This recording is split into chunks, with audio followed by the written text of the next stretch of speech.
Okay, here we are. Yes. This is listen, I don't necessarily think everyone should smoke cigars, but when you're talking about The Sopranos for I don't know how long we're going to talk about it for, it just seemed appropriate to do it the same way that Tony would want to do it. Just sitting around the table. We had some nice food, had some cannolis. Now we're having a cigar. Some cannoli, some pasta, some gabagoo. We didn't have gabagoo. No, we didn't. Maybe next time. I don't know where to get it. Beats me, dude. But okay, so listen, everybody. I have finally finished watching The Sopranos. I know you're thinking The Sopranos ended in 2007 and you only just now finished it. Listen, I've been doing a lot since 2007, all right? It's been a while since I've gotten around to being able to catch up with everything. So, I decided to watch The Sopranos all the way through. My buddy Vogie is here with me. He also watched it from start to finish. We just finished watching the last 3 episodes now together, like just now, just right before we started the podcast. Fresh on the mind. Fresh on the mind. Just watched the final episode. I have my thoughts about it, but we're going to get into the whole series. I know that people have been waiting for me to do a review of it, so we're going to kind of do 2-in-1 here, is that I'm going to put this video up on my channel, but we're also starting just a podcast of us talking about shit. So we're just going to talk about so anything we feel like. This will also be considered like our first official podcast episode, even though we've technically done them before, but this is like the first real one. I mean, if you look out hard enough, there's podcasts. Gotta love the podcast galore. Shout out Limp Bizkit. But that's for another time. Today we're talking about The Sopranos, which of course is like one of the most critically acclaimed shows of all time. Always in the talks of being the best show of all time. If you go on Google or ask anybody on any social media platform, what is the best show of all time? Inevitably, some people are going to say The Sopranos. Yeah, I'd say you'd be hard-pressed to walk into a room and find somebody who hasn't watched The Sopranos, know what The Sopranos was, has like some distinct opinions about it. Like it was like a defined a generation show. Yeah. Like it was out there. It's very culturally relevant. Like everybody knows about it, even if you haven't seen it. You know, you at least have an awareness of it. You've heard the name, The Sopranos. And apparently, it really did change the game for like television shows. Like, looking into some of its history, it's like, it was one of the first shows that really showed prominent, despicable villain-esque characters as its main characters and humanized them and did all of these things that are a little bit more common now. Right. I mean, think about this. This show starts out in 98, 99? Bill Clinton's still president. So I remember that. I remember watching the first episode and he picks up the newspaper and it says Bill Clinton right. as president. I'm like, oh, it's that old. Okay. Well, and they were getting all excited about like Laserdisc and DVDs coming out. So we're early on. Yeah.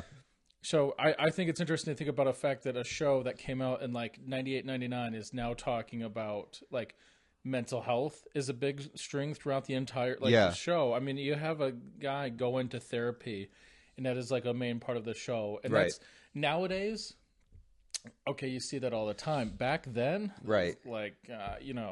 Yeah, it's really interesting how they kind of blended that. Like they took this premise of the mob, but Major Mobster is the main character, and then also added in all these concepts of mental health and depression and everything that Tony goes through. It's kind of wild, especially about like the time frame that it came out.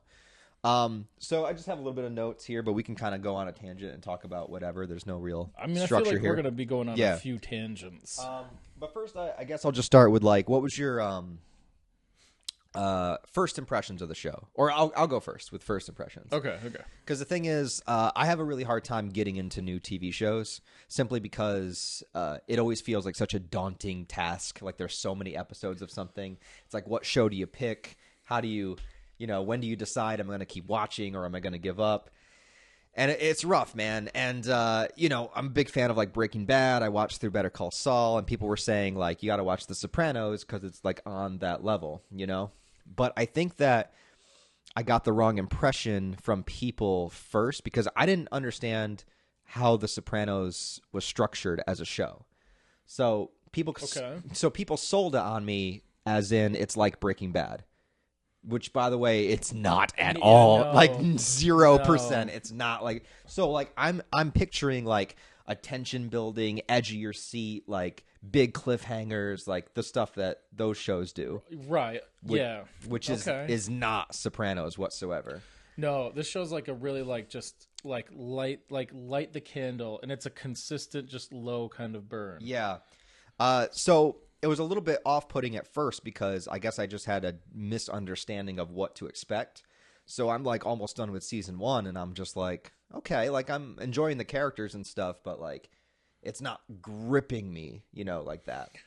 So it took me a little bit to understand it. But once I got into like the flow of the show, I didn't dislike it, but I was just like not super on board. I remember you talking to me about that time period because I was trying to decide if I was going to start the show with you. I think I talked about starting the show with you at one point, and then I was just like, you know what, let me do it. No, if you actually do. And then you started watching, but you're like, it's kind of slow, and I don't know whether I know you were hedging back and forth at the beginning. The first like season and a half, I was a little bit on the fence, and then I started to get really into it by the end of season 2. But I had to change my entire viewpoint. But once I did, I started to love it because I realized that The Sopranos is, I consider it a slice of life show. Have you ever heard that term before? Slice of life? Right. Like a piece of Americana It's literally just like a day in the life of a guy who just happens to be involved with the mob. And that's Tony. Like, it's about him figuring himself out, his mental health, his family, his wife, his kids, his side hoes. He has tons. His business, his actual work, his work behind the scenes. It's just about his life. And some episodes seem to go nowhere, but it's not about plot. It's about just what is he doing day to day. It was 1 o'clock. He was out trying to decide if they had to get rid of somebody out of the crew. Right. And then at 5 o'clock, he's having dinner with the wife and kids, and they're talking about, AJ's not doing well in school. So I realized it's like a day in the life type of show. It's just the person that we're choosing to follow is a mobster. Right. So once I sort of like understood the premise, then I was more on board. And then I was also told, and this is great too, that you should watch The Sopranos a little bit as if it's a dark comedy. Okay. All right, I could see that. And the show becomes 10 times more entertaining because it is really fucked up, but I have a really fucked up sense of humor, And so it works for me. So I started like not taking it less seriously, but like just getting into the vibe of like how they talk and how they go take care of somebody and fuck up or somebody accidentally gets shot. It's actually kind of hilarious. So it became like pretty funny along the way too. So I think that was my first impression, is I just had to take my time to like understand how the show was being presented. And then once I did, I was good. But what was your like first initial impression of the show? So, I mean, I think because I was already getting your impression, like you were talking about it being like a little bit of like a slow burn that I picked up a little bit in the second season. So like one of my I enjoy like mobster films and things like that. Mm-hmm. It's one of those few things that I enjoy. And I was like, all right, you know what? This seems to be in my I think you were like, this may be in your territory. It's got stuff about like psych and mental health in there. It's got stuff about mobsters. You may like this more than I do. And I'm like, all right, I guess I'll give it a go. Mm-hmm. I ended up finishing and getting to the point where we were today before he did. That's how like I cruised through the show. I could understand the slowness in the beginning. But like I kind of I got like really into, by the end of the first season, I was just like, all right, I'm in. Yeah. And then it was just cruising through the rest of the show. We'll get into it later. I started to rewatch it, and I think that's probably good. I think I think upon like a second rewatch. Now I'm only into like season 2 of me rewatching it back through again. I definitely, there are some characters where I'm just like, oh, okay. It is that kind of show where there are some characters that are just like so annoying. Right, and I kind of just want to get past those characters, or even just storylines. Maybe it's not the character himself. Some of the, it's just storylines where I'm just like, let's come on. Can we just get past this? Because, but then once it starts getting into its groove and I kind of understand what it's trying to say, then it just becomes 10 times more entertaining. Just kind of seeing what does a guy like Tony do day to day. And what kind of guy like that? What's he get up and have for breakfast? That's what you really want to know. For real. And it is that he's like a horrible person. Like, but like you are so enthralled by him. You know what I mean? Like, because it really makes you feel like it's like all the horrible like criminal activities he does and stuff is just his job. It's business, you know? So it treats it like that. So it's really just like a family drama show, but it just happens to have the mobster stuff. It just happens to be that, like, look, he's like every father. He wants his kids to do well in school. And, every father, tries to help out their kid when it goes through school. His way of helping may just happen to be, getting the teacher's car back, or going after one of the the soccer coach because they want him to hang out. Which didn't turn out exactly. Or he has to take his daughter to look at colleges, and then he sees a rat and he's like, all right, I just hang on, I'll be right back, and he has to go kill him. I'm gonna go drop you off for orientation. Meanwhile, I gotta go take care of some business. But it's just a thing. It's just what he does. It's just his job. Right. It's just it isn't. We can get into like specific. It'd probably be easier if we went through by like characters or seasons to kind of get into it. But I guess I'll also say it's interesting how The Sopranos does its violence and kill scenes. I've noticed it was consistent through the whole show. Is that every time something violent happens or somebody dies, it's very like quick. It's very quick and like real, and then it's done. Like you'll have a character that you've known for seasons upon seasons, and then their death scene comes, and it's just over. Like they just get shot, and it's just done. Right. It's happened a few times like throughout the series, and I always notice that like, you'll go through an hour-long episode, and it'll be like 45 minutes of just character drama and stuff, and then somebody gets whacked, and it's just then they're just done. They're just over, and they just never come back, and that's it. Right. It's super quick. Depends on the character. Some do like come back in like dream sequences and things. Yeah. But like, no, you're right. It is. It is kind of that like. There is kind of this just going on like the regular episode, and then like it was like somebody's just like, oh, all right, we're 45 minutes into this episode. It's time for it's time for Johnny to go. Right. And then like I guess spoilers. I guess if you guys haven't watched it, but. I forget the name of the character, but the kid from like the end of season 3, the one that was seeing Meadow, he gets killed by Vito at the end of season 3, and it just comes out of nowhere, and then it's just done, and he's just dead. Right, because they go and hit the card game, right, and then he gets caught up in that whole shenanigans. I think that's right. I'm trying to remember the order of events, but basically like the point I'm making is like, they really are consistent about like the violence in it.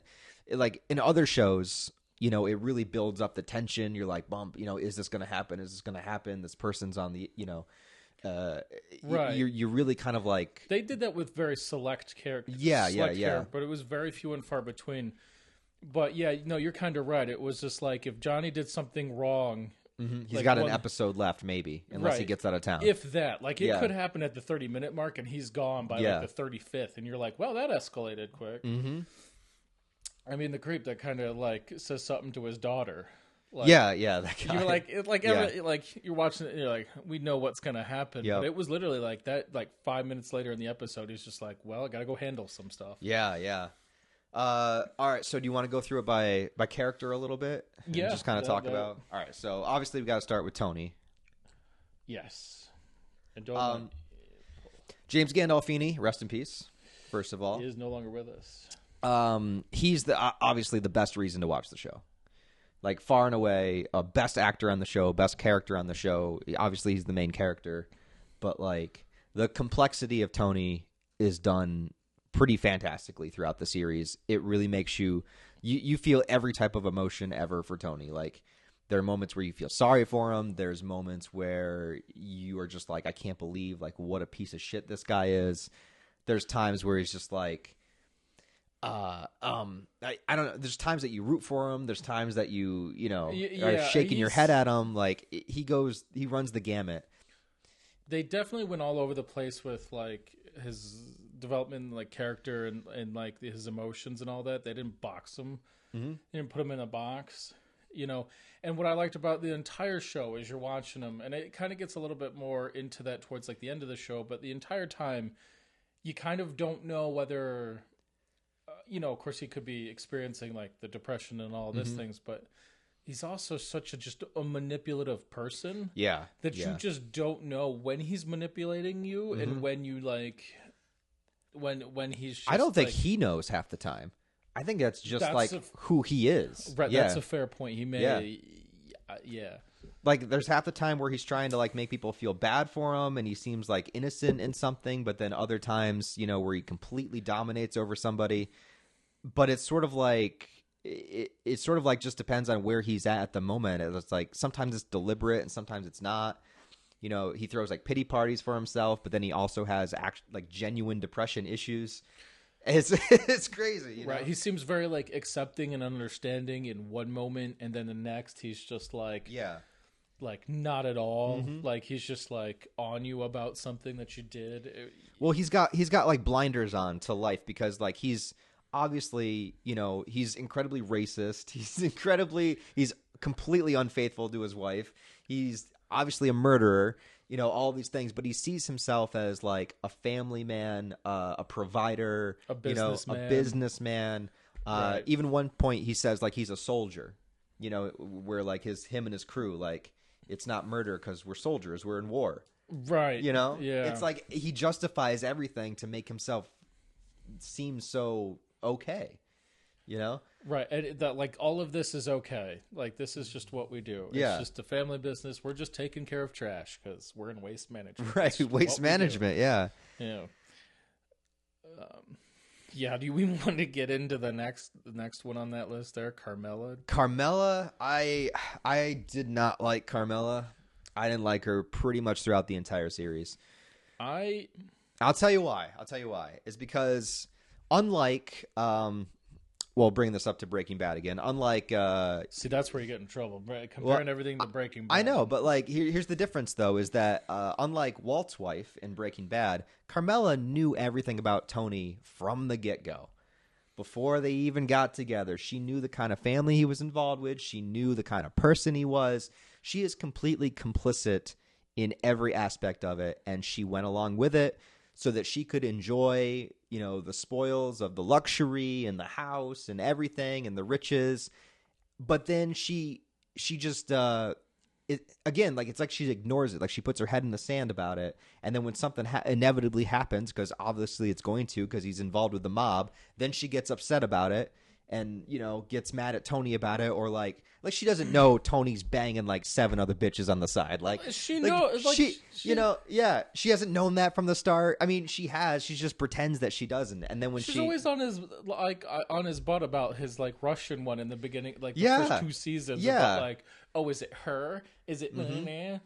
Yeah, but then it's up until season 4 that she finally has enough of it. But it's like, I'm sorry, like I can't feel as much sympathy for her because she knew what she was getting into. It wasn't like, 10 years into their marriage, Tony decided to get involved with crime. Like, she knew what was going on, but she wanted the benefits of it. Right. I don't know. There was some, I didn't even really have a thought as to whether I liked that character one way or another. I was just like, oh, that character is just kind of there. Towards the end of the show, she does kind of get to a point where I'm just like, all right, you. And I think the other thing that kind of bugged me too is when they bring in the storyline with the priest. Oh yeah, yeah. And you never know. It's like 1 minute she's just like, there's this just odd tension with the priest, and then there's this like when oh dude, there's the whole scene where she's getting, what is it? I'm not religious, sorry. Like where she's giving communion. Okay. That was the most uncomfortable communion I have ever been a part of and witnessed. Yeah. Like what are we talking about here? There was, and you were just kind of like, I think I would have liked her character more if they would have gone with that. And those two would have just had some fun that night. I would have been like, now we're into some stuff, because now, does Tony get mad at the priest? Does he find out? Does stuff go down? Yeah, that was just awkward to watch. Oh, anytime he's on screen, I'm just like, here we go. Yeah. Well, he's going to stuff himself with some baked ziti because, He wanted to stuff something. And multiple, because he started palling around with multiple characters towards the end. Like, he's like, I'll take it where I can get it. You know? Listen, man. All right, so what about Christopher? Okay. Christopher, man. Actually, I'm curious. Where like after everything that's said and done with that character, where are you landing with that character? I really wasn't a huge fan of Christopher for most of the series, because again, he's kind of like he kind of is his own worst enemy, where he wants something. He wants to be part of the crew. He wants to be what do they call the leader of the a capo? Captain? Yeah, he wanted to be a captain so bad. But like the man constantly like fucks himself over. Like he's got this whole side plot about him like wanting to make a movie and stuff, which I vibe with that because I like filmmaking and stuff, so I get it. But again, it's screwing up a lot of what he could possibly be involved with, with Tony and stuff. Not to mention the fact that he gets we have the whole plot line of him getting hooked on heroin and all that, screwing things up. Right. Not to mention the fact that he just constantly like beats the fuck out of his girlfriend all the time. Like, there's only so much sympathy I could have for. I know they're all villains. Like, I know they're all monsters. Like, what is it? Oh, it's 7:30. Time to go beat up on my girlfriend. To Tony's credit, he never hit Carmela once ever. That's true. Yeah, but Christopher constantly like beat the hell out of his girlfriend, and like there's just so many times I can see that I'm like, fuck this guy, you know what I mean? Like I can't even, he's just I don't know, he just screws everything up for himself constantly. Yeah, I think that goes back to as far as he's got some storylines that I'm like, okay. And then there's other ones where we see that young Jon Favreau back in season 2. That was such a weird cameo. That was bizarre. Yeah, I know. When you get into the movie stuff, like I'm just like, can we go back to New Jersey? Right, yeah. Can we get away from this? And then like with me going back and rewatching the show while we were waiting to get together and do this, I was like, I'm watching where he goes to the acting. He gets acting classes, and by the way. Like why can't I remember the character? Adriana, right? Adriana's his girlfriend, yeah. Right. Well, for most of the show. What a supportive person. Even though she's getting like beat the crap out of, supportive. Yeah. Gets him acting classes, okay? Because he's into this. I'm going to get him some stuff. Yeah. It's painful to watch, though. Yeah, actually, if we want to jump to Adriana real quick, she's kind of like she really is like the underdog of this show, because she is completely loyal to him. She was completely supportive of him. And remember there was that episode where like she was hanging out with Tony, and like Tony probably would have banged her. Like he probably would have. Yeah, no, there's no doubt. But she completely stayed loyal to Christopher the whole time. Right. And even though there was the rumor that she gave him a blowjob, that's why they crashed their car, because she was giving him head in the car. Wasn't true, but she didn't do it, right? And then when she was getting manipulated by the policewoman to give him information, right? What was she supposed to do? Like she was stuck in that situation. She didn't want to get them in trouble, but she was already so far in, with the policewoman, that she was just giving them scraps, just trying to scoot by with as minimum as possible. Right. Maybe to the point where she'd like leave it alone. I really like what they did with that storyline too. Yeah. Because they gave you a character where like you could tell it bothered her and she didn't want to do it. Mm-hmm. But like they had her hook, line, and sinker on a lot of things. And it probably would have been better for her. If she would have got rid of Christopher, like being an abusive dick, right. She could have gotten them closer to Tony, to like taking him down. It would have worked out for her. Right. And this all kind of goes back to it's Christopher's fault. Like if he had like, when you feel like she's feeling that isolated, she finally finds a friend that like she can gets along with or doing stuff. Yeah.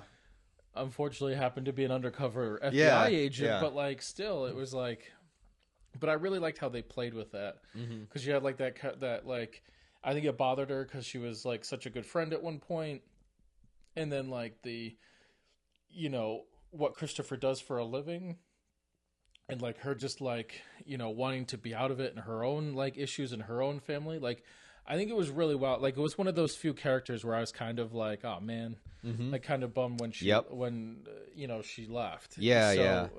Because I think they just did a really good job with her storyline and her story altogether. Yep. And that was another death that like when it happened, it just happened and it was just done. Right. They just took her out, Hey, on the drive. Christopher is going up to this place upstate. And I knew that was bullshit. Oh, like right, the moment, right.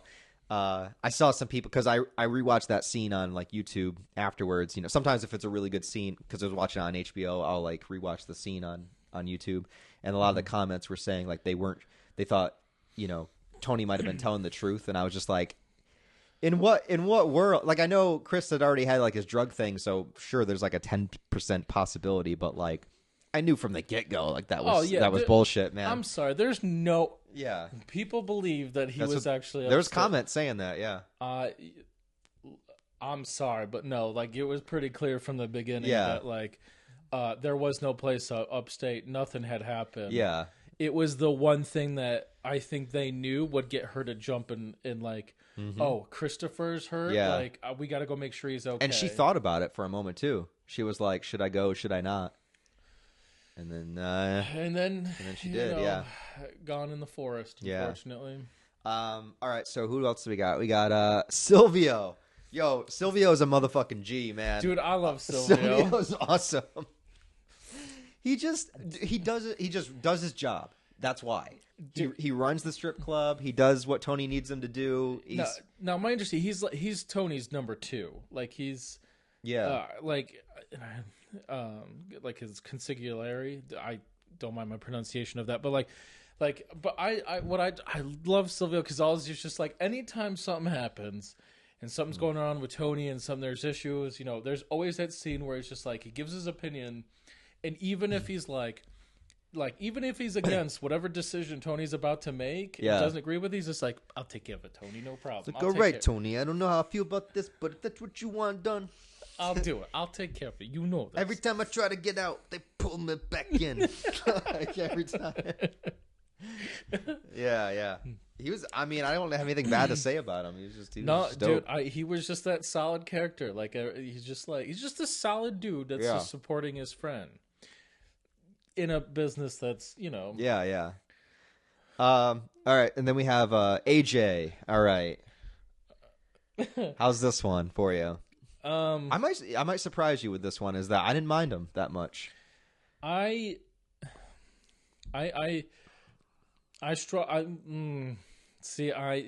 character just drives me nuts. He does, but the thing is, like, I think he feels like a kid. You know what I mean? I feel like he feels like a kid that grew up in luxury. That a lot of these kids that are handed everything at first. A lot of them get into trouble. A lot of them have trouble finding their way and figuring out what they want. Not like everyone does. I mean, everyone does, but like know what I mean? Yeah, I guess I could see that in like the like beginning seasons, like the first few seasons, but then like kind of the like left turn that they take for his character, like once he graduated high school, it was almost like they had like no idea what to do with him. I thought he was actually going to go to military academy like for a moment, but then they didn't follow that through. Right. Yeah. And then there was a whole thing with like his like anxiety attack and the right. passing out that like there's no way. And then cut to season 6B, he's just like, I'm going into the military. Yeah. And you're like, have we like short memory? But like there were aspects of that I liked though, because it was sort of like, because Tony, he has all of these problems. And I think as the seasons rolled on, like AJ started to have a lot of the same issues.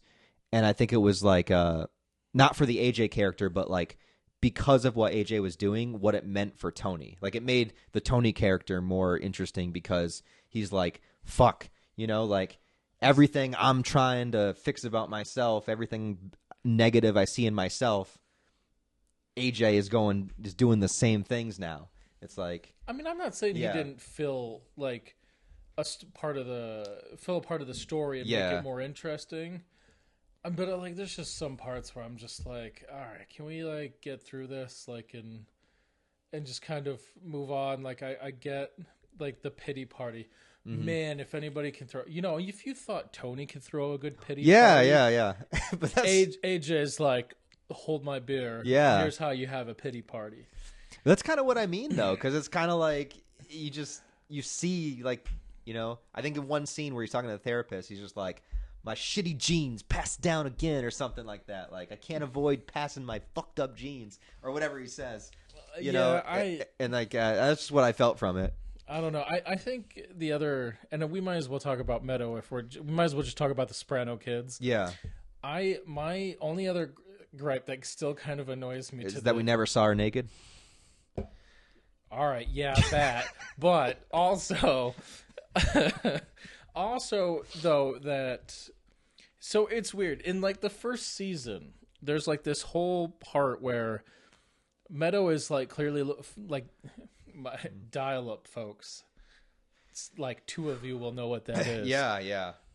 Like internet's coming into its infancy. They're looking things up, and this is about the time period where she's looking up things on there and kind of finding out that like there's this family, and that some of the people that her father has mentioned just happen to be on that list. Mm-hmm. Like there's this whole conversation about, do we, you know, Meadow's getting to the point where she's starting to understand what's going on. You know, do we need to have a conversation with her about the business, the family business? Yeah. It gets dropped after season 1 and never brought up again. Mm. And then it's like in seasons 5 or 6 someplace, there's a few things that happen. And then all of a sudden it's just like, my dad doesn't do that. He's in waste management. Right. I'm like, didn't you in season 1 just have this whole conversation with your own sister about... It is a little bit confusing, like how much the kids know about what goes on. Because there are times where it seems like they get it. And then there's other times where they're kind of in denial. Yeah, there's like, I'm trying to think of like, there's some scenes with Meadow where like at one sentence, it's pretty clear that she knows what her father does. I'll tell you, yeah, I got one. Is when she had that boyfriend, the one from college, the skinny one, and he went to go work at the construction site. Yes, okay, right. It's like, so if she knows everything that, you know, her dad's involved with, then she should know to prepare her boyfriend for the things that he might see or hear. But when he started to see and hear things and he would come back to Meadow and talk to her, she kind of treated him like he was like, what are you talking about? You know, that's just Polly.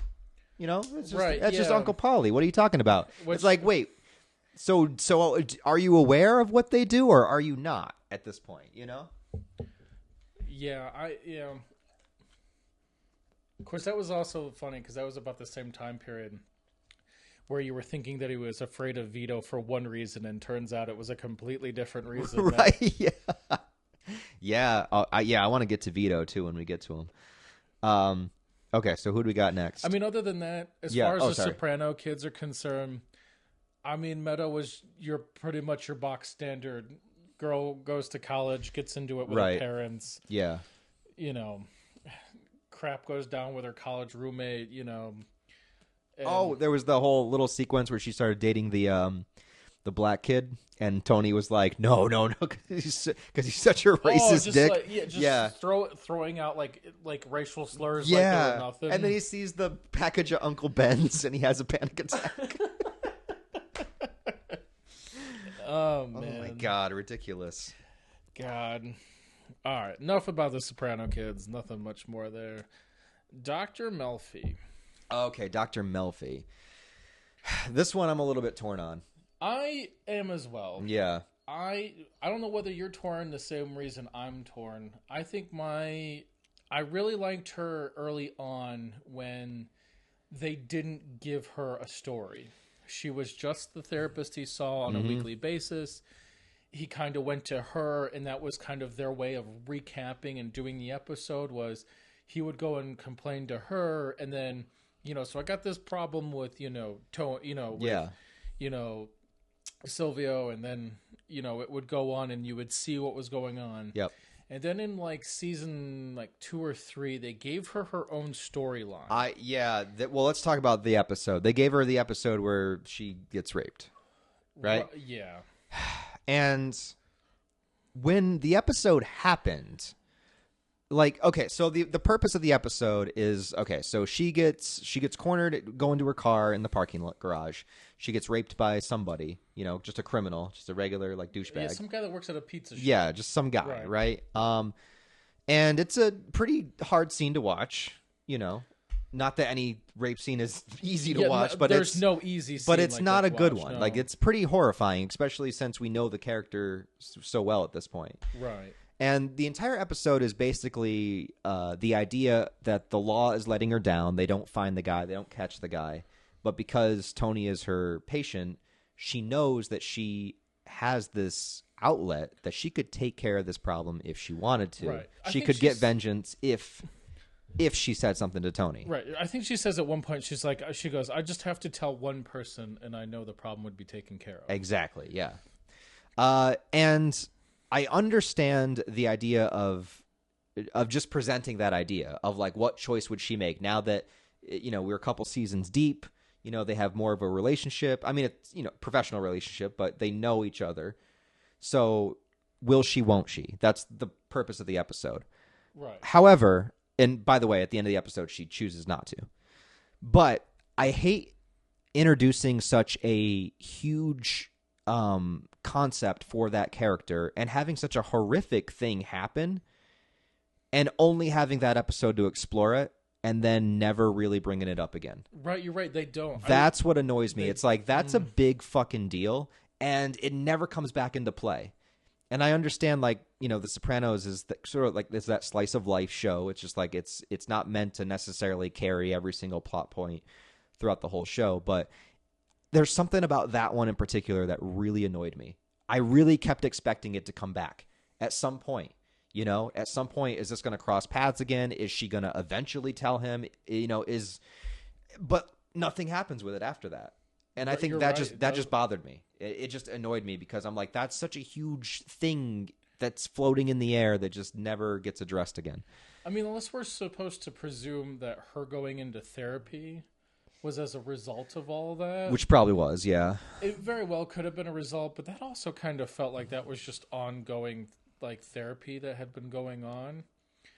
And I guess that was another aspect of the show that kind of bugged me because, like, her therapist and everybody else was more interested in who she was, providing therapy for than she was. And then, so I don't know. I really, like, as long as they had used her character as a device to kind of help pull out of Tony what had been going on. Yeah. I dug her. I dug that character. Like, once it got out from that, and then all of a sudden we're getting into like a storyline for her, it just was not my thing. And it was almost like they couldn't decide if they wanted to do that or not.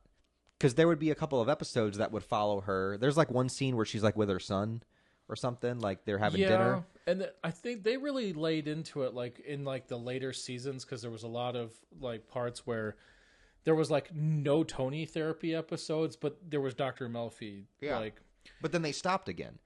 It's and like, then that was when Tony would start back up with it. Yeah. And it was just, it sort of felt to me like we have the premise here of Tony going to see a therapist, but what do we do with the therapist character? And I feel like they never quite landed on it. I think you're right. Yeah. They kind of, yeah. They're like, we need to keep her around because she needs to still be in the show because Tony needs to talk to her. But what do we do with her? Right. Yeah, I mean, using her in the first season as like, hey, I need you to go into hiding because people are gonna go after you. Right. Yeah. That was an interesting like twist in the like having that little extra. But like once you get past that, then it was just about her going to dinner parties and her family just harassing her about, hey, who's your guy that you're talking to? Is he in the news? Heard. Yeah. Which, that whole scene, we just watched it in one of those episodes. It's just like, doesn't that go against like every violation and code of like the therapist? Like, what do they call it? It's not, it's, I was going to say OSHA. It's not fucking OSHA. No, it's not OSHA. Whatever it is, like. Either way, like, her therapist completely like outs her at a dinner party. Yeah. As to, can't you get fired for that? Like, what the fuck? Like completely just unprofessional. Yeah. And the fact that he's such a fanboy of what's going on, that like he's like, I think that's an interesting. Now that I think on it, like there's a whole dynamic in the beginning where he's like maybe like you're codependent on him, and like you're the reason you're trying to force him to keep doing the therapy is because you need it more than he does, right? Like you're dependent on him coming in. Yep. Cut to like a season or two later, and now he's kind of like, have you talked to your case there? Like he seemed to be like so overly interested in what was going on with that case that you're like, come on, man. Like who's now really codependent on her keeping that case around? So I don't know. I didn't hate the character. I wish they wouldn't have given her so much story at times and kind of would have just kept her as that plot device, or or picked a direction, like figure out what you're gonna do with her, because it just felt. And there was when Tony and Carmela were split up for a little bit, and Tony was trying to really like get his therapist to date him. I thought that was gonna go in another direction too, and it never did. It just they could never quite land on what they wanted to do with the therapist character. I agree. Yeah. Like, it was just all over the place. Also, for the end of the show, I really just kind of not... I think the point of the way that they ended it with the therapist was she had finally come to a point and realized what he was. Yeah. For what he was, and realized that the therapist that she was providing was not doing him any good, and that she needed to cut the dependency on having him in therapy. Yeah. So for her to, basically, quote unquote, pick a fight with him that morning and just end therapy. I get it. But it kind of, looking at it from that point of view, I could see why they ended it the way they did. But now, it kind of felt kind of empty, if I'm being honest. Yeah. It just kind of felt a little empty and just kind of like, that's it. Mm-hmm. There was no, I don't know. There's just no really expanding on it. Just kind of felt very empty. Yeah, and then she basically just tells him to leave, and that's it. That's her last scene in the show. Yeah. You never see her again. Yeah. All right. Well, I guess we can move on from that. We didn't talk about Paulie. Paulie. Paulie, dude. What a Paulie's a creepy dude. He's the older one in the group. Like, he's obviously below Tony, but he's been around since Tony's dad's time. And so he has like he's God, I don't even know how to describe Paulie. Like, he's kind of temperamental. He's kind of that creepy uncle. He's kind of the creepy uncle, yeah, and like he's very adamant about things, and he's also like just as weird and neurotic about things as Tony is. Like, he doesn't want to like get involved with a lot of things. He kind of he wants everything to kind of just stay on the level. I don't know how to describe him. He's a tough one. Yeah. Him and Christopher went back and forth all the time. Like, they really didn't like each other. Which I think actually leads to one of my favorite episodes is when him and Christopher are chasing that like Russian mercenary through the snow. When they get stuck out in the forest. That was pretty good. I love that episode because obviously, when you put two characters together that don't get along, it's always good entertainment. It just reminded me, for whatever reason, them like both of them just stuck in shivering in the vehicle for whatever reason, just kind of gave me like Home Alone vibes. Right. Like the two burglars like sitting out in the car trying to figure out what they're gonna do. Like, that's just kind of what it gave me. And they're just trudging through the snow, and he like gets his boot stuck, and then he has to like, my fucking foot's freezing off, like. And who knows what happened to that Russian guy, too? Did he die? Did he not die? It's another one of those things that we'll just never know. Yeah, it kind of just dropped off. You never, they just never went any place. Yeah. I completely forgot about the whole, like, the Russian girl with, like, no leg. Oh, no leg that was taken care of. And, that was, Paulie was just, and I don't think you quite like. He always something about Paulie that kind of told you like he's a little like old school and just kind of like a little like some of the things like you feel like he means well, but they're just ultimately creepy. Yeah, very cringe. And then it was never like more apparent that when they suspected Chris of like where wasn't it? They suspected that he was doing something, so they searched his apartment. Oh, yeah. And when he was on probation to be made. Yeah, and he pulled out Adriana's panties. Yeah, and like, sniffed them. You were like, what the... Yeah. And then they threw in that little storyline about him, his mom wasn't his real mom. Like, his aunt was his mom. Yeah. Well, and I think it's interesting to think about, like, he's like... He seems to be one of those guys that's very, like, these are the rules and these are how they're followed. Yeah. But then there's times where he doesn't even follow his own rules. Not when it comes to his own shit. Like, he'll do whatever if it's just his own shit. Remember he killed that old lady? He, like, smothered her with a pillow?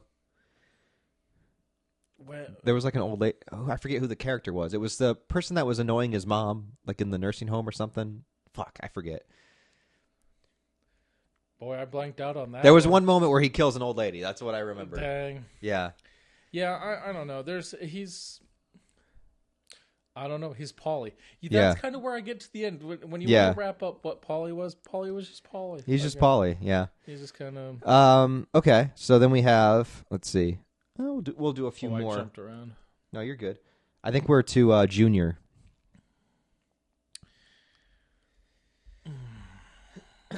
Yeah. Okay, yeah, that Junior. Okay, yeah. So Junior was really interesting in the first couple seasons. And then, well, I think what they did with him was interesting because essentially he was the head of this mob. Right. Until Tony took over. And then he tried to have Tony killed at one point at the end of the first season. Right, which gets botched. Yeah, which is crazy.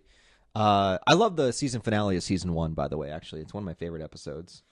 Because that's the one where he puts the hit on Tony and Tony kills the two dudes. And I love at the end of the episode, they go to the restaurant with the cook.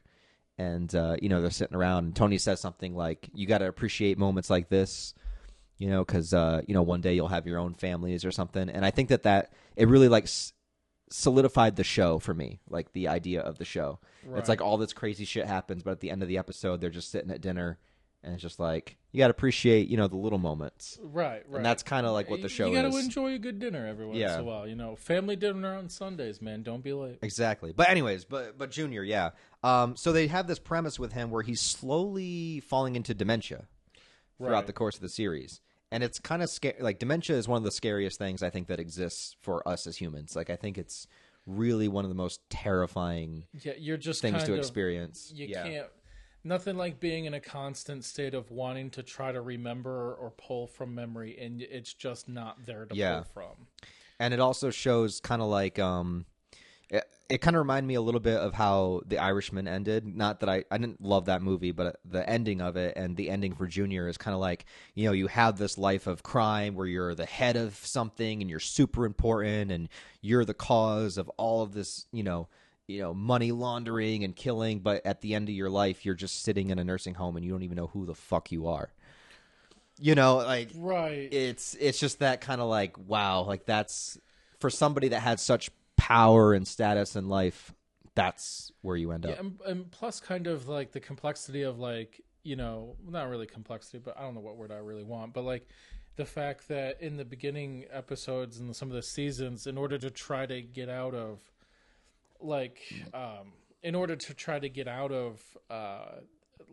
court and all that, and not competent to stand court, he's trying to fake it, and then ironically he gets to a point where he's not faking it anymore. He's like literally dealing with dementia and all that. Yeah. I will say the episode where he shot Tony was probably the biggest holy shit moment I had watching it. Like, there's a lot of times where, you're watching the show very casually, and there's not a whole lot of moments where I'm, like, on the edge of my seat, like, holy crap. But, like, even though I knew some spoilers going in, just because, like, the show's been around for so long, it's kind of impossible to avoid. It really is kind of funny that the both of us found this show in 2023, and the show ended in 2007. But one thing I had no idea about is, like, I didn't know Tony was going to get shot, and I certainly didn't expect him to get shot by a affected Junior. Paranoid Junior. Yeah. Because, like, you don't expect it at all. Like, Tony's just over, and he's not even supposed to be there. Someone else is supposed to be looking after Junior, but, like, they couldn't do it. Yeah, Bobby couldn't do it. Yeah. So Tony's downstairs cooking dinner, and Junior's upstairs, and he yells upstairs, like, hey, this is going to be done in a second. And you don't think anything of it at first. Junior's like, who the fuck is that? Like, and, like, you don't think anything of it because it's just, like, in the background, and it's like, whatever. Tony's been over 1,000 times, and he's just, like, cooking dinner, and he turns around, and Junior's just like, pfft, and just fucking, like, shoots him in the gut. And I was just like, oh, my God. Like, I didn't see that come. And it's even scarier when you add in the dementia factor, because it's like this old man, this old mobster that has weapons all through his house doesn't know who he is or what's going on. I don't know. That moment just, like, shocked the hell out of me. Yeah, you know what the problem is? I totally read that. I knew it was coming. You knew that was coming? Yeah. It kind of ruined the moment for me. But, like, That's fair. It was interesting. I mean, unfortunately for some shows like this, I started to read ahead. Yeah. As sad as this sounded, it was because I wanted to know if certain characters were going to stop showing up because they were driving me nuts. So I started reading ahead on some stuff, and I had read that had happened. Now, it didn't happen in the way I thought it was going to happen, so that was kind of surprising. But I think the other interesting thing about that character is that you have a crew like he's a mobster. Like he knows a lot. He knows a lot of what happened. Now you have a guy who has dementia. Is he going to start talking enough? Yeah. To where like, we know his memory's like scrambled, but like do we think, something he's saying is actually true? But I mean, there are also other things that do drive me nuts about that character. Yeah, I think the thing that drove me most, and his character was fine, but I think what kind of initially drove me nuts in the beginning is how much he believed and kind of laid into like Tony's mother.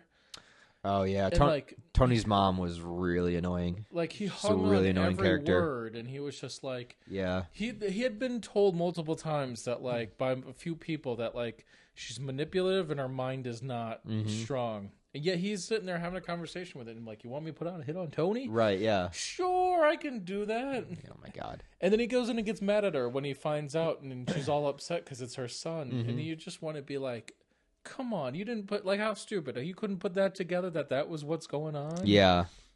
I definitely feel that. I wasn't a fan of Tony's mom at all. I mean, I get, obviously, she's supposed to be, manipulative and abusive and stuff, but, like, Jesus. She, for me, had her moments where I didn't necessarily mind the character too much. It did kind of get pretty, like when Junior started to show up more often. Yeah. And kind of hang on every word that she said, that I was just like, really? Yeah. Come on now. But I think the interesting thing, I'd have to look this up. My understanding is like her character, like she wasn't actually there for like that last scene of her sitting in that chair. My understanding is that was all put in post because the actress passed away. Right? Yeah. So I mean, it's interesting. I wonder how much farther they would have taken her. I wonder how many more she would have been in there. Because obviously she's very important for Tony's like psychology. Like they're still bringing her up and still talking about her till the end of the series. So right, and his complicated feelings towards his own mother. Yeah, and how I think it's interesting that they get into how much it's kind of mixing between his mother and his father. Like some things that like anger that he would put towards his mother may have actually been his own father, and some of the anger that went towards his father was actually his mother. Yeah, but, yeah. So I mean that was interesting. Oh, there we go, Janice. Oh god, dude, Janice. Oh my god. When I said that I was trying to read ahead to find out if a character wasn't going to make it to the end, it was that character because I could not stand that. character. I couldn't stand her either. One of the worst characters to introduce, and then she doesn't go away. She comes in season 2 and she just stays for the whole show. You know what amazes me? And I thought she was out at the end of the season too because she with what happens. I was hoping that when Tony's mother passes away, that like her character would kind of just disappear into the abyss along with her. Right? Yeah. Boy, was I wrong. Yep. Nope. That didn't happen. I have nothing to say other than I read ahead to try to figure out if she was no longer going to be in the show because I was over it. Damn. All right, what about Bobby, who eventually she gets with? Janice eventually gets with Bobby. Yeah, I think it's interesting that they actually... Dude, that guy... I like that they kind of gave him... He's one of the few characters in the show that actually developed. Yeah. Because if you think about, like, Silvio and Paulie and some of them, they didn't really develop one way. Silvio was always number 2. Oh yeah, they were pretty much the same. Like 3 or 4. Like there was always like they didn't really have too much of an arc other than, if Tony needed something done, they would handle it. I liked what they did with Bobby's character, where he starts out kind of as like just some underling. He was sort of like a comic relief at first. Like, yeah, very much. He was just kind of like a joke character. Like people would pick on him, and there's the same episode with the Russian guy, and they had to go out and try to find Christopher, and he shows up in like the bright orange like hunting gear, and Tony just laughs at him like, "What the fuck? Like, what are you wearing?" And then I kind of appreciate it about that. The man's prepared. No, he was. That's like the thing. He's just like it was like one of those moments where he felt like he finally got his calling. Yeah. And he's just like, I am on this. This is my thing. It's like, I'm ready. I'm good to go. I'm prepared. And then he just gets made fun of. But that kind of happens with every character. Like every character, no character is good, you know, to the other ones. Like when Christopher was dealing with his, you know, going through rehab and stuff, you know, they were always kind of coaxing him to drink, and Tony took him out and was like, just have a glass of wine. It's like enabling him, you know. Like every character, like when they would start to better themselves a little bit, everyone else would just rip them, tear them down, you know. Yeah. And then I kind of like that towards the end of the show, you know, with Chris gone and everything going on, that he's kind of stepped into that like 2-3 role. He's now, instead of being made fun of, he's now a part of like the planning for what's moving forward in the family and this and that. And then he takes the biggest grenade in history and takes on Janice as his new wife. And dude, mad respect for the dude, but I feel like that his character, he got screwed. They done my boy dirty at the end of the. Actually, if you think about it, Janice like went through a lot of people like connected to Tony. Like she had the guy in season 2, Richie or whatever, and then Ralph, and then fucking Bobby. That's right. yeah. Good Lord. Yeah, she goes through them all. Yeah. Well, oh god. Yeah. But Bobby just wanted to play with his trains, dude. He just wanted to make some model trains together. Guy just wanted to enjoy his model train. Finally was in a position in life where he had enough dough to drop $8,000 on a new train. Yeah. My guy, the man liked his hobbies, you know. He was all excited about that, and then like just some dude's gonna come in and ruin his day. Yep. And not with just, you know, not like a 2-tap and done. I mean, like falling into some toys, man. Yep. He died how he lived, covered in trains. God, poor guy. I like Bobby's character. I like the development of his character from like a guy that like got made fun, didn't really get taken too seriously, to now being a part of like family discussions. And like I think Tony kind of like gave him a little bit more leeway because he was like, in essence, he was married to his sister, but he was also like taking her BS off his plate. Let's be honest, he was dealing with it now. So. Well, they had that one episode together too, where they were at the lake house and they got into that fight. Yeah. I think that was a big turning point too, where he's just like, all right, you know what? He like, it was sort of like Tony respected it at first, but then at the end of the episode, he made Bobby go, you know, do the dirty work, like kill that one guy, just to remind him that like this is how it works. Yeah. You got the better of me in that little fight, but don't forget, I can basically make you do anything I want you to.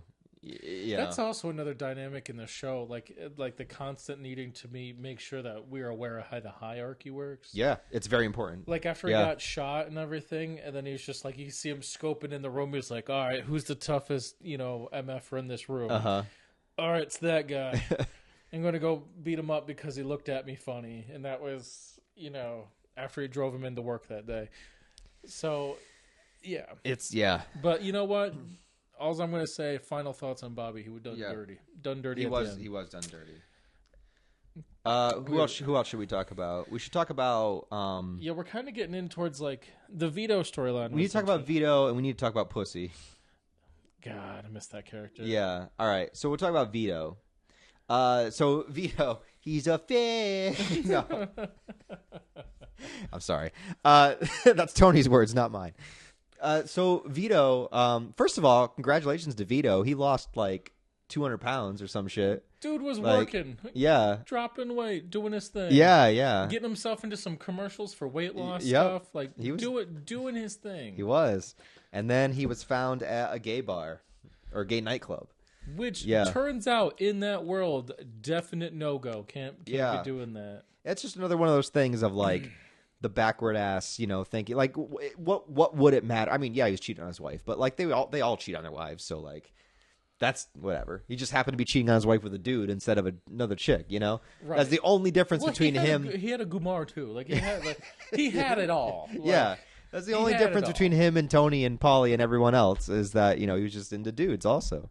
That reveal was kind of interesting, though, because, like, I don't know whether I necessarily saw that one coming. I just thought, because you had the whole thing with Meadow's boyfriend at the time, who was just like, I don't like that Vito guy. Yeah, yeah. And in my brain, I'm thinking the entire time, it's like, oh, well, yeah, he's in Tony's crew. You really don't want to mess with somebody in Tony's crew.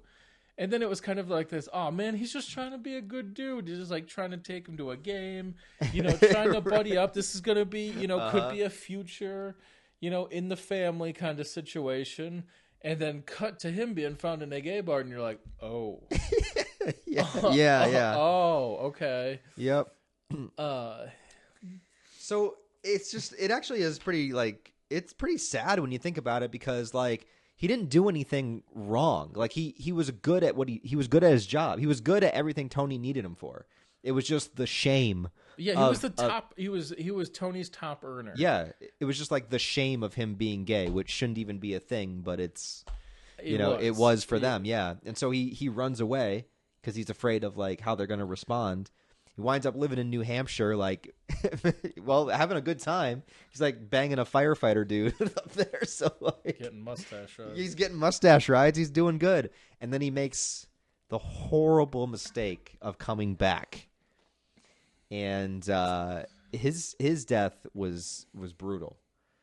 He got killed by Leotardo or whatever his name is. The New York crew. Yeah. And that was another one of those deaths that just kind of came out of nowhere. It's just like he walked into his hotel room and then they like beat him down and like that was it. Right. Yeah, and it was also about the same time where Tony had been going back and forth the entire episode of like because again, it kind of goes back to like Tony's got like his own issues and own things going on, but like there's a part of Tony that tries to be a good guy, and also it's business. Yeah, it's business. And he was a good earner, and so there's just like and this whole back and forth, and like kind of complexity to it, and Tony's going back and forth the entire episode, and then like it cuts to him getting killed, and then you're like, oh. And then he was just like, yeah, so yeah, it was definitely. And he didn't get it easy either. Like he got like beat to death. He didn't get shot. You know what I mean? Like he was in the hotel room like getting fucking beat. He got beat to death, and then they did something to him with a baseball bat that I'm not gonna. Yeah. Get into, but he should have just stayed in New Hampshire, dude. Yeah, definitely should have just stayed in New Hampshire. Yeah. Pussy. I love talking about pussy. The character. Yeah. Me too. The man. Character. Yeah. Pussy was gone too soon. Definitely, I do miss his character being around. He was a good character. I kept thinking the actor was that fucking comedian guy that Joey Diaz, but it's not. It just looks exactly like him.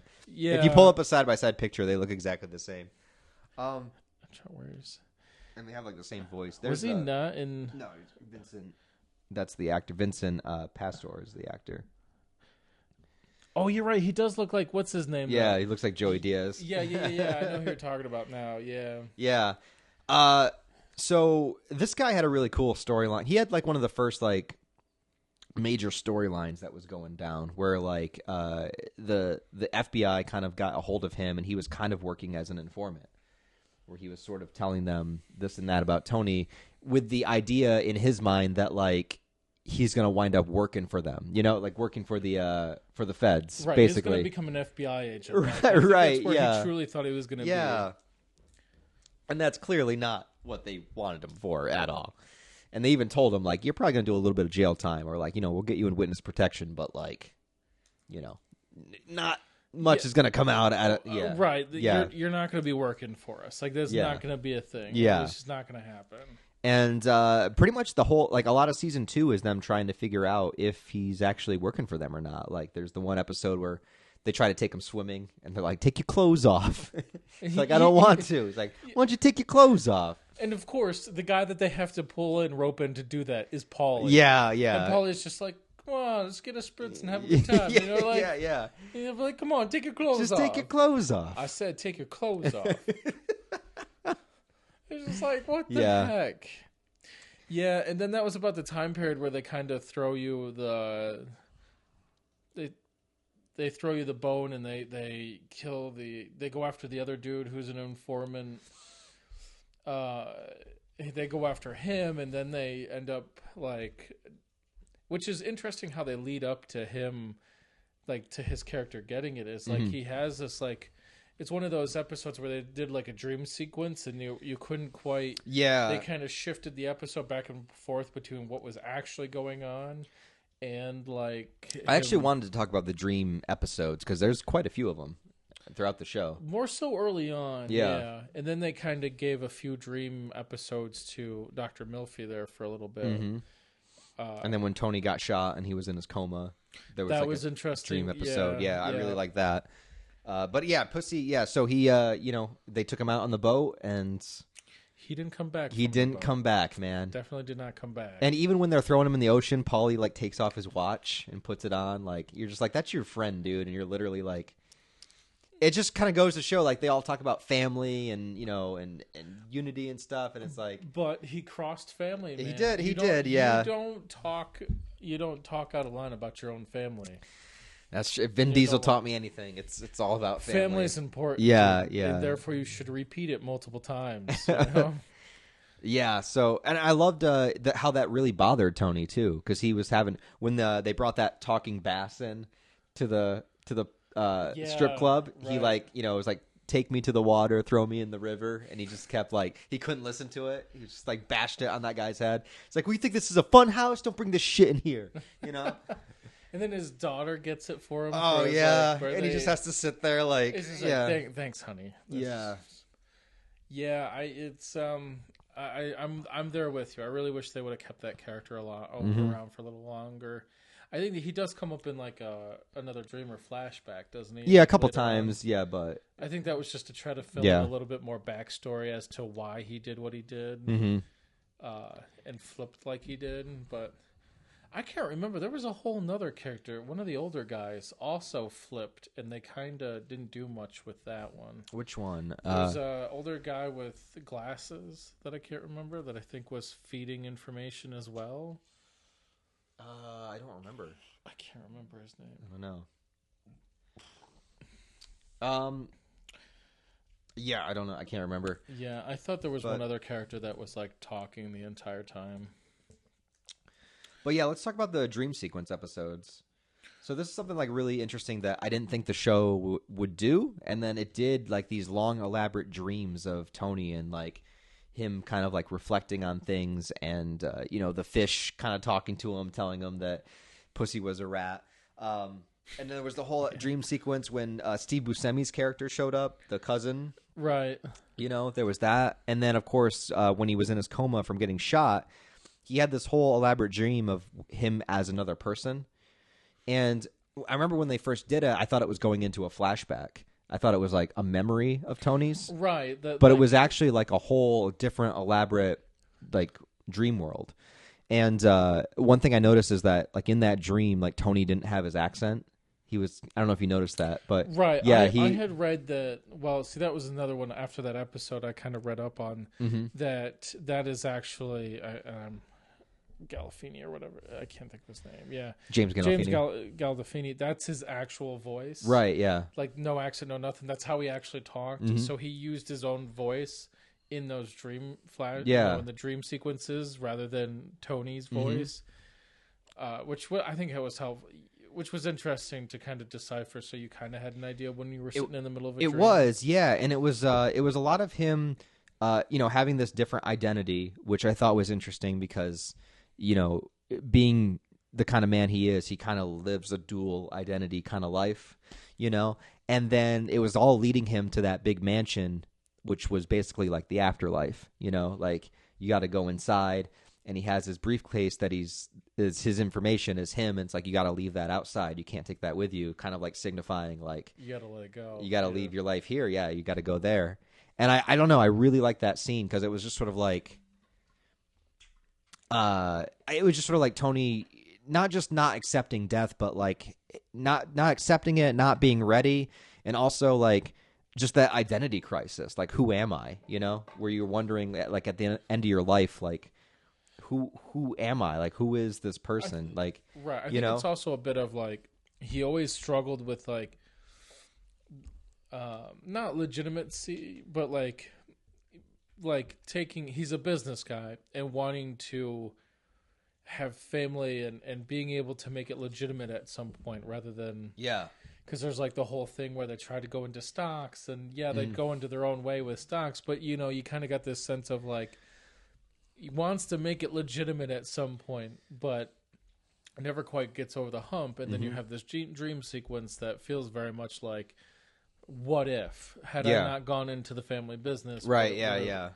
Like what would have it been? Or maybe, also like kind of how he sees himself, maybe too. If he doesn't see himself as a villain, as the mobster Tony, he sees himself as a guy, as a working guy. He's just a working stiff. Like this is what he's doing. He's trying to make a living for himself. Yeah, and So I loved all those Dream episodes. If you ask me, I could have used 5 more Dream episodes. I would have watched 5 more Dream episodes throughout the series. Yeah, they kind of drop it towards the end of the series. You don't get it as much. But I think they also use that as a tool to kind of get into that. Like his mental wasn't quite where it was supposed to be. He's on medication to try to help him for that, but he's not taking it how he should. It's causing more problems than it's helping him at that moment in time. So I think that was a nice tool to kind of show that, like, he's not mentally right now. He's not doing well. Yeah. Which he never is. Like, the whole show, he's never... Right, he's and every never time, doing well. And every time you think he's going to, like, he is doing well, like, it's just that it's always something small too. It's just like, it's like Meadow says something wrong, or like one of the things in the beginning was like when they're trying to pick college, and there's just like, oh, she's thinking about Berkeley, and she's this, like some school, and you're just like, most people would be like, okay, whatever. Yeah. But that was like, he was having a good day, and then all of a sudden it was bad. Yeah. It was like. Or like he sees his son like sitting on his laptop laughing at something stupid, and he just like, what the fuck's this kid doing? Yeah, just like, That's just Tony, man. That is just Tony. I'm trying to think of any other characters that we haven't really touched on. I did like the music guy who had the horses. I'm drawing a blank on his name. That had the horses? Yeah. He was the guy that had the music. He had all the royalties from music. And then he had a house that had a whole bunch of the horses out that he liked to watch. He was okay. Yeah. He's also the old guy that Tony started to kind of use as a backup therapist when the therapist wouldn't take him back. You know who I'm talking about? Yeah, I'm sorry. Yeah, I'm starting to remember now. I liked his character. He was just kind of... I mean, he didn't do a whole lot. He's a very neutral character. Yeah. There was a few of those like that. Like, even people in his crew. Like, the guy with the glasses. What's his name? Yeah, the one that... I can't remember his name. He's probably up on that list somewhere, but... Yeah. You mean the guy that Meadow is dating his son towards the end? That guy? Yes. Yeah. Okay. Yeah, he's just kind of in the background. He's just kind of there. Kind of another guy that, like, he takes care of things if they need to get taken care of. Right. Other than that, he kind of just stays in his line. Yeah, there's him. There's the cook, that was Tony's friend, for... Yeah. Always been friends. Then there was the character... There's sometimes they bring characters in just for a season, like Steve Buscemi, when he comes in as Tony's cousin, the other Tony. Which I think was, now that I look back at the time frame, that was just a season-long audition for Boardwalk Empire. Right, yeah. Like, it is kind of like, you kind of feel like, you're only going to be here for a season. Yeah. Same thing with Ralphie, he might have been for 2 seasons, but... that character was just kind of... Yeah.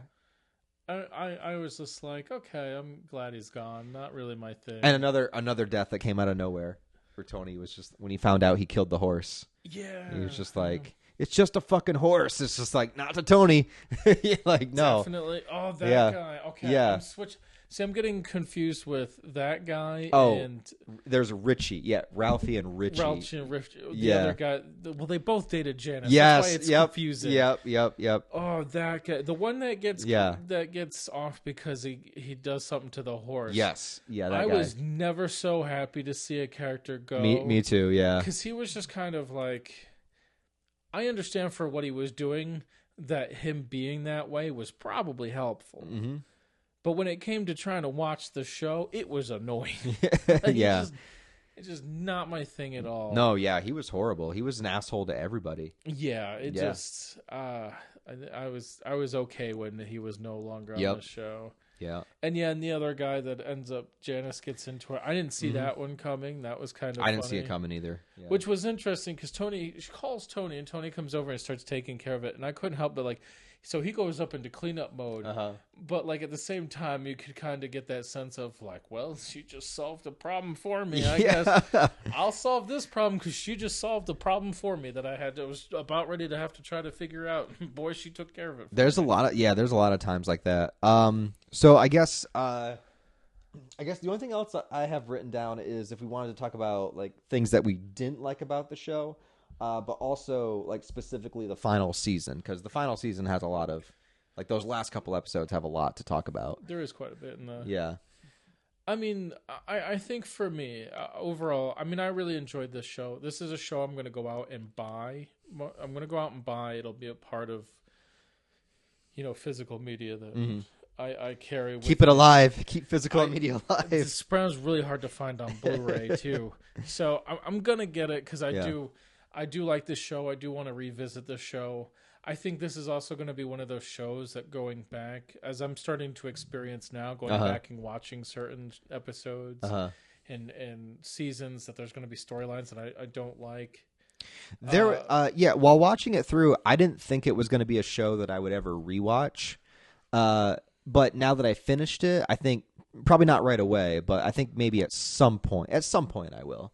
At some point I will. But what I noticed too is that for me, this is a harder show to binge watch. I only watched a couple episodes at a time because I feel I don't know, for some reason it just feels harder to binge watch. And maybe it's because it doesn't have those big cliffhangers leading into the next episode.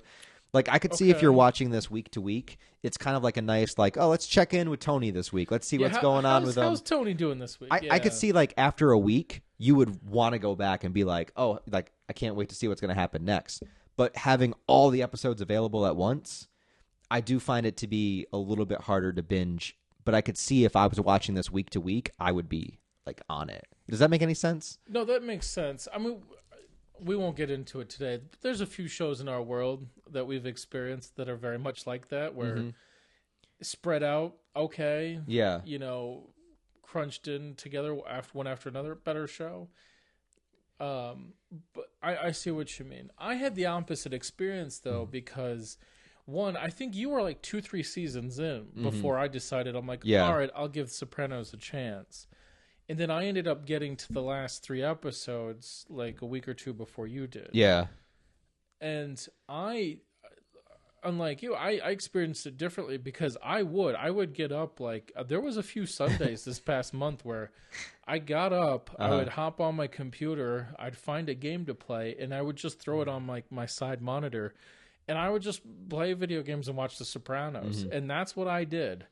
And I would watch I'd crank out almost 3/4, if not a full season in a day, and so it was also kind of one of those shows. So for me, I mean, for me, I was fine with binging it. I didn't mind. I was comfortable with doing that. It didn't really affect me so much. And I lost my train of thought. I don't know. I enjoyed it. You found it more bingeable than I would. I don't. Yeah. And I guess the other thing with that show is it's also was. I feel like that show was easily you could pick it up. Now that I think about that show, it's also one of those shows where I feel like you could pick up and watch an episode from any season. Pretty much, yeah. There's not too many stories that are going overarching that you need to watch week to week. Like I said, it's not like it has some big cliffhanger and then you come back, to see how it follows up. It kind of just is like I said, it's a slice of life. It's just Here's what Tony's doing today. That's what the show is. And yeah, there's plot threads that go throughout, seasons and stuff, but like it's not focused on that. Right. I don't think you need it in order to watch this episode. So, yeah. I mean, as far as things I didn't really care for, there were some Christopher storylines, the acting one, and some of the movie stuff that was a little like okay. And then I think the things I didn't like was just consistency issues at times. I feel like there was just some things where, one season the kids seemed to be, wink, wink, nudge, nudge, very aware of what's going on, and then all of a sudden they're playing stupid and have no idea what's going on. So things like that. I don't think and Janice, yeah.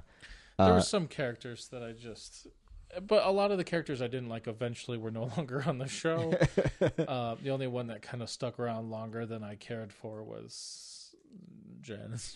Fair. That's fair. Any of the other ones, they kind of weeded themselves out eventually. Right. So, yeah, I guess we'll just go and talk about the last season or last couple episodes, perhaps. Right. Because there's a lot of big things that happen.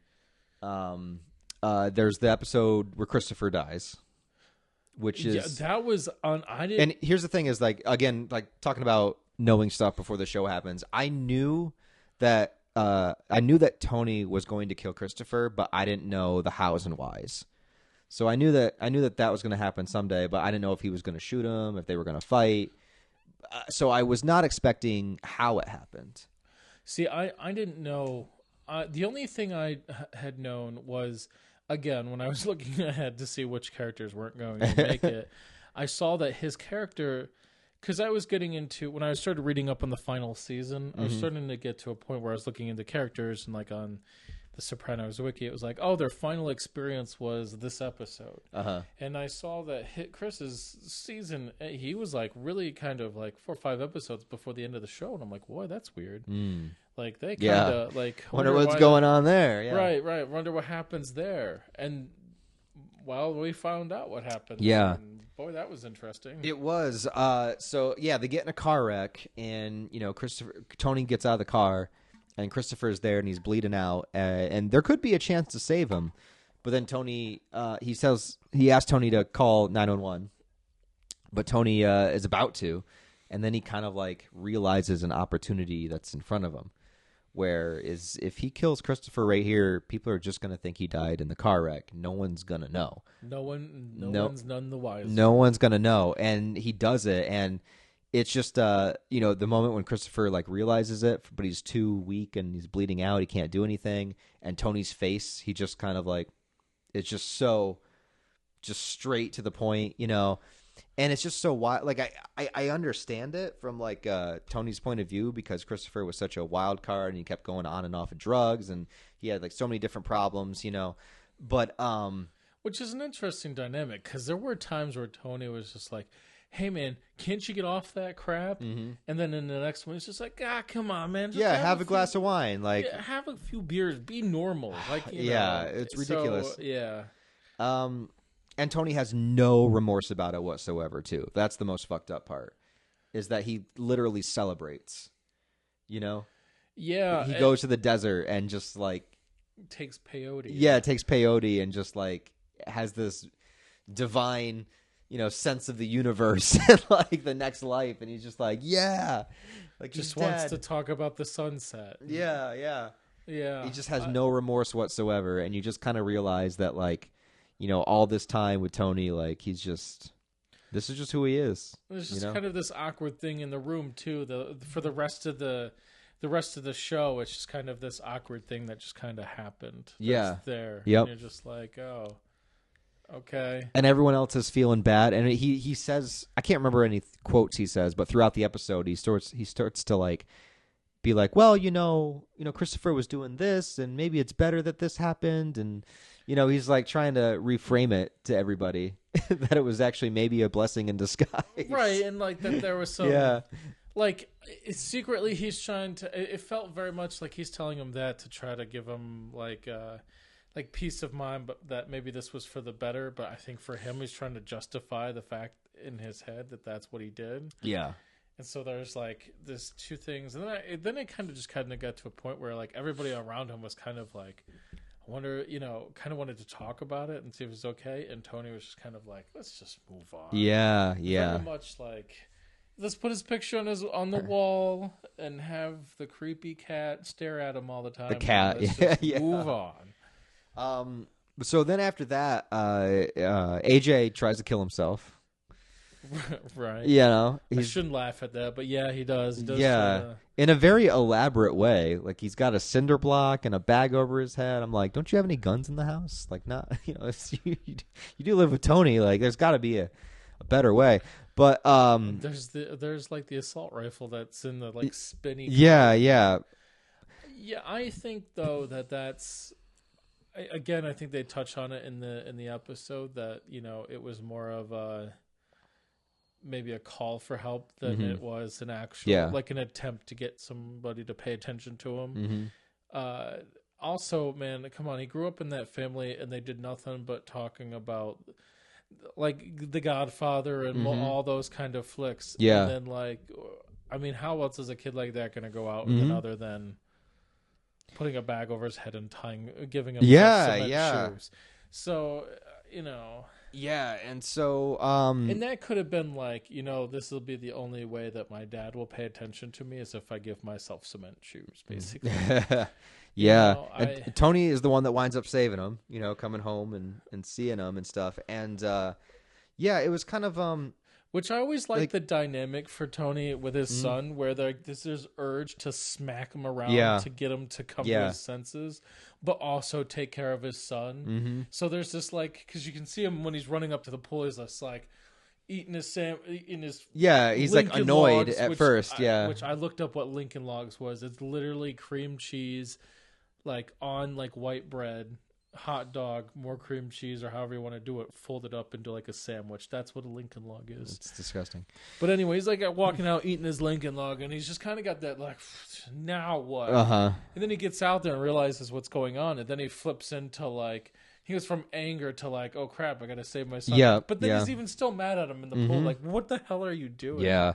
So and again, I think that goes back to just Tony seeing like the worst sides of himself sometimes, like in his son, like just like, why couldn't you be better? Like why couldn't, why do you got to do this shit? Like, passing down his horrible genes, like you said. There was a lot of that going back and forth too. Like Tony, like struggling with the dynamic that his genes may have been a cause of it, but then like Carmilla going after him and that. After it had happened, that it was like his fault, like that crap isn't on my side of the family, and then he goes after her. And of course, her parents, we only get to meet her parents a few times. Yeah, like, there's this. You're kind of like, look, you ain't like, look, Jesus lady, you weren't like so clean yourself. Yeah, like So that was an episode there that led into basically the final two episodes are kind of like. You have Tony's crew and then the New York mob that kind of finally decide, that it's coming to a peak. Yeah, we're going to just take out Tony because we had enough problems. Like, we're over this, and that really starts to come into play, I think, around like season 5. Like, once he gets out of jail, like the Leotardo guy, once he gets out of jail, then there's like this power dynamic between the territories of Tony and Leotardo or whatever, that's his name, right? Yeah, I think so. Yeah, and so they basically put out a hit on Tony and his crew, and not only are they like, we need to take Tony out, but the only way to do this is to take over the territory and do a clean slate sweep. So they come after everybody, and get rid of management. Yeah, and that's Tony and the crew. And that's when things really ramp up in the last two episodes because they take out Bobby. He's trying to buy a train, and then they tried to take out Silvio. Yeah, we never know whether Silvio comes out. Yeah, he gets shot like 4 or 5 times. Right, and everything that they led on into the show, like he definitely is not going to come back. Yeah, he's not doing good. Because I think they alluded to that he's probably brain dead. Like there's just no. His likelihood of him coming out of there is nothing. Almost everyone gets the consequences of this life. at the end. Right. Well, You and know? I think there's the finalization of him not coming out because he has the conversation with Paulie. I think about like stepping into the number 2 role. Yeah. Which I look at it, I'm like, man, that's a weird choice. But then I'm also like, it's kind of the only choice. He doesn't really have anybody left. The rest Not of really. The crew is kind of gone. Bobby's gone. Yeah. Silvio is gone. The rest of the crew is nowhere to be found. Yep. You're the guy that's the glasses that his daughter's dating, but he's been. There's always a weird dynamic in that family that I could never quite figure out why Tony didn't like the kids or whatever. Yeah. So yeah, and that's really it. So Paulie's really the only one that like kind of nothing really bad happens to. Right. You know. Well, but I think this is in a weird way punishment for Paulie because he's always kind of wanted the. He always kind of felt like he never felt appreciated, and he wanted that bigger role. Sure, yeah. What was going on, and now he's going to get that bigger role, but it's because everybody was shot. right, yeah. And now he's realizing that like anybody that gets put into that role or has to try to fill those shoes, they don't really hang around for too long. Man. And now he's being thrust into this position where he's not going to fill that role. And it was a role that he thought he may have wanted in the beginning. He wanted to feel more appreciated. But now that he's got it, he didn't look thrilled at all. I think that happens to a lot of characters in this show too. Is that like they think they want something, but then when they get it, they realize that the cons that come with it are they were only thinking about the positives. And they didn't consider the negatives that came with it. Well, I mean, there's that great episode where like Silvio is kind of having to run the family while Tony's out. When he's shot, And you can just see the man just is trying to get like 30 minutes to himself where no one's calling him. And asking him questions and he's figuring just things like, out. And then we get to the final episode, which is quite controversial, so I hear. That's what I'm hearing too. Yeah. All over one scene where it goes to black. And I think I get it. I think it makes sense to me. Well, we already talked about spoilers throughout the whole show. I think Tony dies. I think because like I said, when violence happens in this show, it's very quick and it's over in a split second. Like a character gets shot and they're just dead. And I think Tony's our protagonist, so we're seeing it through his point of view. Like, we're not going to hear the gunshot. We're not going to see the gunshot. He's just going to die. Everything cuts to black. And that's what I think happened to the show. Happened to him. I think somebody from the Leotardo end probably came for vengeance because they kept showing that one guy in the diner kind of circling around him. And you could tell Tony was a little paranoid. Like, every time the door would open, he'd be like, looking at, like, he knows that. Well, he's looking for family too. That was supposed to be yes. But I think that's what it's meant to imply. I think it's meant to imply, like, all the things Tony did his whole life. Yeah, sure, but, like, death is death. Like, it's done. And then there's me, who's just like, no, they just faded to black because, will they get another season? We don't know. Can they very easily continue after a blackout like that? Sure. And they could have. Yeah, they could have. Could they just end the show and be like, yeah, he's dead? Yeah. Sure. I mean, I don't... for me, I know where you're coming from, but I feel like if you were going to do that, then where's the gunshot? I think it's because we're in Tony's perspective. I think he doesn't hear it because it's just instant. It's just instant death. I don't know. I think they would have had the guy come out and at least see him reach for something and then cut. I think that would have been more interesting because is he reaching for an envelope or is he reaching for a gun? Yeah, I mean, they definitely could have done more with it, but that's what I got from it. I think with Tony's death, the show is over, and that's it. I mean, and everybody, and if you think about it, every character that dies in this show, it's so unceremonious. It's not like a special. It's not like a building up to a big redemption death or like a big they're either taken out while they're having a meal. Yes. Or or buying a train or having dinner. Or something like that. Exactly. Or they're just driven up on and popped. Yeah, exactly. No, I mean, I guess they did. It did do what they wanted it to do because it's 2023. The show ended in 2007, and here we are going back and forth as to what we think happened.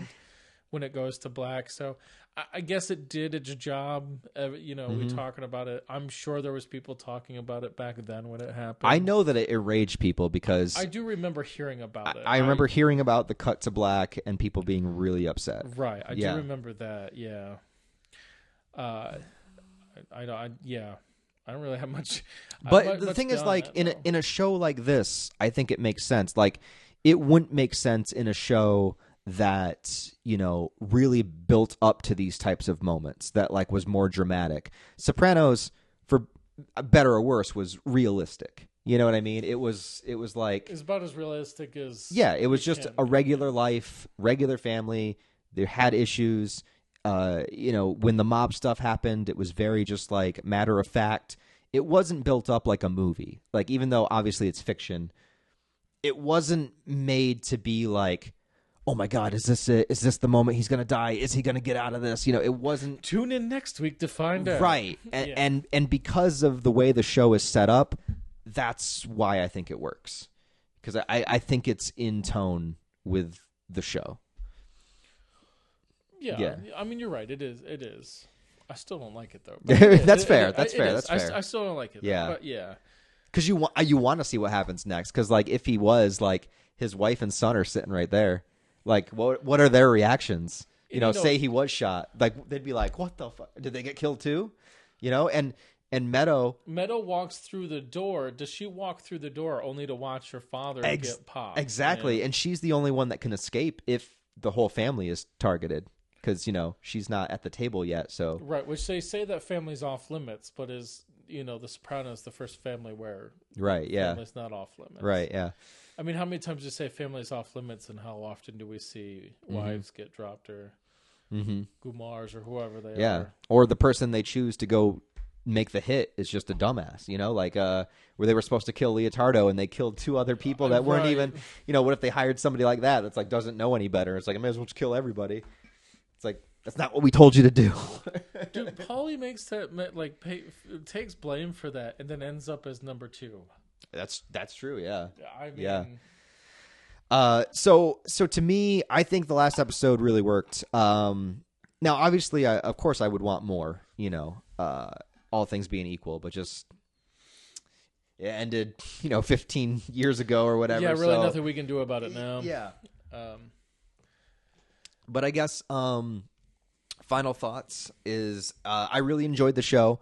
I wouldn't say it's not my favorite show of all time now after watching it, but I definitely would put it. I don't know where I would rank it yet, but it's in the top 10 for sure. Maybe top 5. I don't know. I'd have to like really think about it. But I understand why people say it's the best show. You know what I mean? Yeah, I think it's definitely up there for myself as well. It makes sense. And there's just something really nice about I don't know how to explain. There's just something I really like about the show. It's just. That I can just watch a few episodes here and there and kind of move on with my world. It's also another one of those shows that I can watch and do other things while I'm doing. Mm-hmm. Yeah. Playing games and doing Now things. that I've watched it all, I think that I could have this show on in the background and like just have it on. You know what I mean? Like, yeah, it's definitely a show that I think I could do that. Yeah. Now that I don't have to pay like super attention to it as much, I think if I was just like doing something around the house and I just wanted something on to watch, I could definitely just throw that on, Right. Yeah. Yeah. I mean, as I said earlier in the episode, I'm definitely gonna go out and get it. I'm definitely gonna add it to my collection. I definitely enjoyed the show. Mm-hmm. Kind of hit all those topics for me that I have a psych background, so that part of the show is interesting for me, and I do like me a good mobster from time to time. Yeah, to absolutely. Give me a show in that same vein was I really dug it. I just kind of the thing that I kind of wish I was around for when that came. I was around, but I wasn't really paying attention to it. Yeah, we were young. I would have been curious to see what the reaction was back then. Also, this show was in syndication on A&E. I want to know how they managed to put that show on A&E. It was on A&E because I know it's an HBO show, but it's an HBO show, but I'm pretty sure in syndication they put it on A&E. Damn, there must be like an edited version out there where they take out all the titties from the strip club. I'm pretty sure. I should look that up. Yeah, but I'm pretty positive it was at one point. Yeah, well, I remember. Well, the show ended when we were like graduating high school, so like we could have watched it, but like we didn't. I mean, it probably wouldn't have been on our radar really. And I didn't have HBO. I didn't either. Yeah, I was just going to make the comment of like we didn't have HBO. If people don't remember, back in the day, like HBO was like an extra channel you had to pay for, and like most, I mean, like middle class families like us, like we didn't have. Look, your cable bill was already. Hey kids, your cable bill was already high. Yeah. HBO was like another 40 some odd bucks. We didn't have the luxury of HBO to get the movie channels. Where, yeah. There was no HBO Max, or excuse me, exactly Max. Yeah. Oh my God. Such a dumb decision. But yeah, I would be really curious to see like the message boards of 2007, people talking about the finale after it happened. You know, there was like YouTube existed, but like it was in its infancy still. You know, did it even exist during the YouTube show? started in 06. Is it 06? So technically YouTube existed, but like I don't know if anyone's making Sopranos videos back in 07. Probably not. Was the Sopranos content kicking off at the time? Yeah, probably not. But I'd be really curious to see like what the reviews were or what the initial reaction was. You know what's interesting though? Do you think a show like that could work in this day and age? Well, yes and no. It's a little bit difficult to say because you could tell like a lot of shows after Sopranos have dealt with similar themes and dealt with characters that are into darker things. Like that's one of the things like I had to remind myself watching The Sopranos is like this is one of the first major big shows that focused on like villainous character, like truly like despicable people as our protagonist. You know, there wasn't like I can't think of another show before this that really did it like this did. But since this show, obviously there's been other shows like that. You know, there's obviously Breaking Bad, Dexter, like shows that focus on like, you know, horrible people. So you could do another show like this, but unless it was just like every episode was 10 out of 10, I don't think it would stand out the way that this stood out. Right. If that makes sense. Yeah. Yeah, I mean, I was just gonna say I don't think you could. Yeah. I don't think you could. Yeah. I just don't. I don't think people would. You know, because watching it now, there's some things where you're kind of like, yeah, that was the time it was in. Mm-hmm. But I think the other interesting thing was just like some of the things you do see, you're like, oh man, they're excited over DVDs. Like, yeah. There's a Linkin Park song at one of the end of the episodes, and you're like, that's weird. And okay, all right, I'm gonna roll with it, but. They did incorporate a lot of like culturally relevant things into the show, which is fun to look back on. Yeah, you know, like music videos, and there's one they're playing N64, you know, in one episode. Yeah, early on. Right. I think he's got an Xbox. Yeah, he's got like a newer Xbox towards the end of the show. Yeah. They do stuff like that throughout it. It's a huge deal when they got like the flat screen TV. Oh yeah, that's what's great because Tony's supposed to be like super rich and everything, and in season 1 he has like a big box TV, and it's like normal. Like nowadays you'd have like a giant like 70-inch plasma or something, and like back then it was like. But in every house, like even in his bedroom, he's got like a white pedestal with a CRT TV on. Right. Yeah. And you're like, all right, I get it. Yeah. But yeah, I'm. But yeah, that's the Sopranos, man. So that's kind of our the Sopranos in a nutshell. Everyone was asking me to talk about it, so I don't think I could get any more in depth than what we just did. I mean, we talked about every character, overarching plots, episodes. I mean, you guys want a Sopranos review? I hope I delivered. We're here. We're smoking cigars. We're eating pasta. Yeah, it was good. Good time. Good times are had by all. Yeah. But yeah, thanks for watching, guys. We appreciate it. And don't forget to, like, comment, subscribe, talk about your favorite Sopranos moment, episode, or character down below. And we'll just have a discussion about it. And hopefully there's going to be more of these kind of long-form podcasts to come here in the future. Yeah. It'll be on a separate thing. Yeah, we'll let you know. I'll let you know what channel it is when we get it all up and running and stuff, and then we'll have you subscribe there. What he means to say is I have a lot of work to do, and I need to get it up on the second channel before we start doing more of these. But I'm going to get there. There's no rush, man. Just do it when you can. And then we'll do more episodes, and maybe we'll do more like this where we'll cover a TV show, or maybe we'll do just other things. You know what? Throw in the comments, throw down some things you think we should talk about. Yeah. Idea or podcast things that he should force me to watch and then have to have a conversation with him about, like I know what I'm talking about. I could do that. I know, and you'd probably enjoy yourself, but yeah. Right. Well, we'll figure it out. But yeah, thanks for watching, guys, and I guess that's it.